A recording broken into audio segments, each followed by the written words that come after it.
single player first, and it's important to say one of our core goals was also that we didn't want to break the experience for those people who've played FIFA on the 360 or PS3. If you want to play on the Wii U, you can play exactly the same way you would on those consoles. What you're about to see is just additional functionality that enhances single-player gameplay. So all optional, you can choose to use them if you will. And one of the key ones we wanted to do was set pieces. We find a lot of casual gamers don't get the set pieces, or they don't feel they have a right level of control in 360 PS3. And this is also a great way to utilize the uniqueness of the Wii U.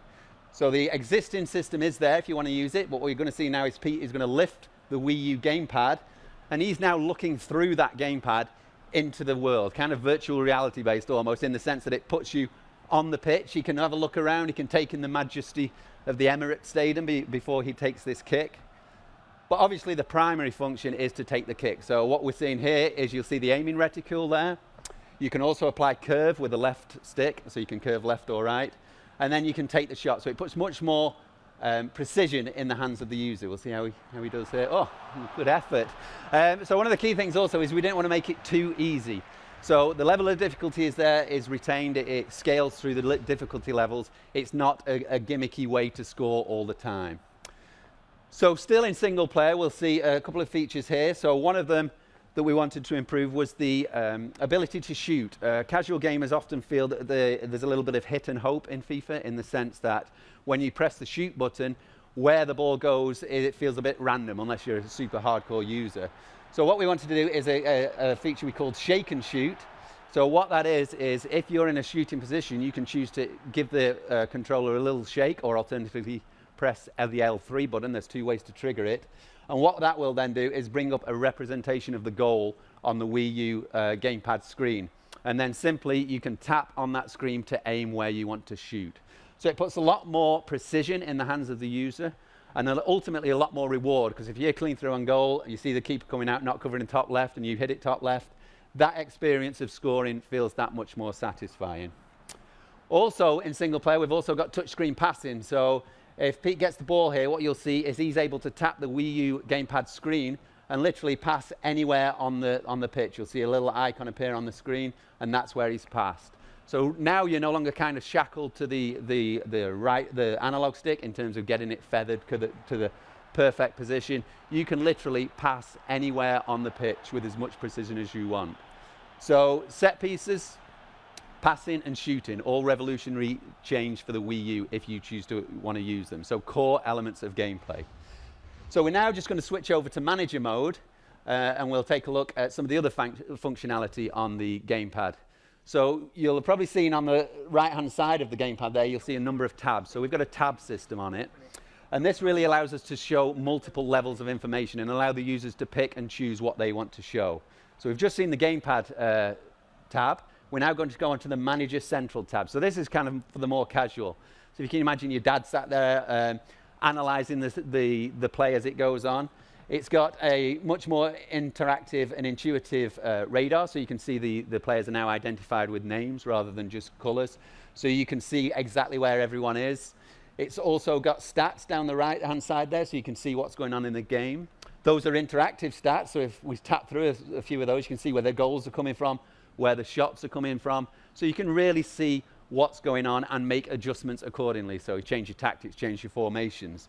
You can also tap on any player on the field, whether it be your team or your opponent. So we're playing Arsenal here, so we can maybe tap on Van Persie and see his stats. And the stats will just show up on the right-hand side. We just bring up the player stat. Okay, so the player stats is not triggering right now, so that's one of the caveats we spoke of. So what you will see is the player stats down the right-hand side. You'll see all his shots, his speed, his match rating. So you can really analyze exactly what's going on in the game. It gives you a window onto statistics like never before, all while the game is playing. So we'll now go on to the next tab. So this is the Substitutions tab.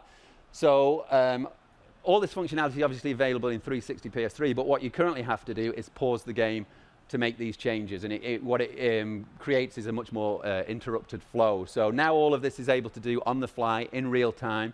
So a game of FIFA in Wii U is a much more flowing, immersive experience as a result. So what we're going to look at here is a substitution. So two of the key motivators when you're making a substitution is obviously how well a player is playing and how tired he is. So if we have a look at John Terry there, 5.1 out of 10, not having the best of games, and he's quite tired. So we may just simply tap on him, tap the player you want. Ivanovic will swap him in. You get the stat comparison in the top there, so you can see, compare pace, shooting, so on and so forth, and just tap the arrows to make the change. Very simple, very intuitive, and there it happens. Next tab down, we have formations, so you can change your formations on the fly. Again, you don't need to go into the pause menu to do any of this. You can change them as many times as you want.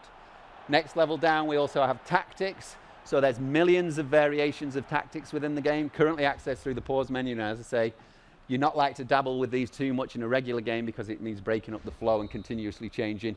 Here, you can change them all on the fly. So you can tinker with this till your heart's content to find that perfect match-winning formula. The bottom, we have man marking. So again, this kind of goes back to the manager hub. If you've identified Van Persie as someone that's tearing you apart, you can tap on him, tap on a player you want to mark him, done. You can unassign as equally easily. So as you can see, a lot more power in the hands of the users, particularly for the casual gamer who maybe isn't the Twitch and doesn't want to directly control. So that's kind of the manager element. We're now just going to go into co-op. Okay, the match has just ended there. You can see you get a manager rating at the end of it, so we just restart. One of the other features we have is co-op. So this is really the social element. This is where we want to kind of families to play together. Maybe dad wanted to play FIFA, but always a bit scared off because of the kind of dexterity required to do that. This really allows a much more social experience and kind of people can play together irrespective of their levels of gaming. So we can go to the manager tab and you can see now you can send players on runs. You can see Peter's sending players on runs. He's just sent check on a somewhat kamikaze run there, sending the goalkeeper up the screen, which is not advised, but it does give you an idea of what you can now do.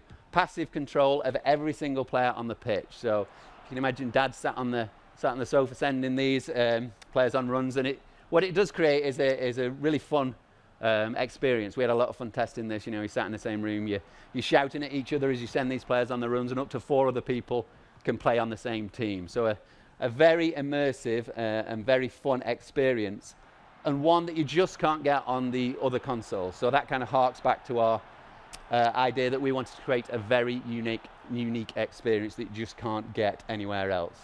And I think we've done that. We're very proud of the game we made. We are in the hands-on area later, so for those of you here, feel free to drop by and we can go through this in a lot more detail. This was a very whirlwind tour of the WiiU. For those at home, just to let you know, we will be a WiiU launch time.